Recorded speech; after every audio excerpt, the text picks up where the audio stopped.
My name is Linda, Linda Marsa, Marsa. I'm a science and medical journalist, and I'm the author of Fevered, Why a Hotter Planet Will Harm Our Health, and What We Can Do to Save Ourselves. I interviewed for the book, my book Fevered, this epidemiologist at the Mexican Autonomous University in Mexico City. His name is Rodale Soto, and he was just wonderful and really, very, very articulate. And he became really obsessed with what happened to the Aztecs, because the conventional wisdom is that the Aztecs were killed by the smallpox that the Europeans brought over. And he looked at these outbreaks, and there was a couple smallpox outbreaks that did kill about 7 or 8 million people, which is clearly not inconsequential.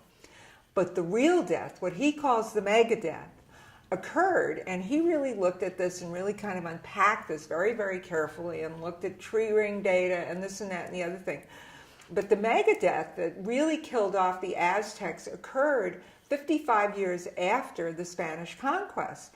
And that to him didn't make any sense, because they would have already developed, an immunity to smallpox.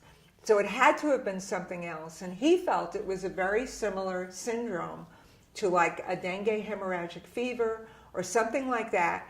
And that these outbreaks were hastened by changes in the ecosystem and changes in weather patterns that are very similar to the kind of changes in weather patterns that we're going to see with climate change, which is extensive droughts followed by very brief periods of intense rain that allows the hosts for these very strange viruses, which in this case were deer mice and things like that, to proliferate wildly.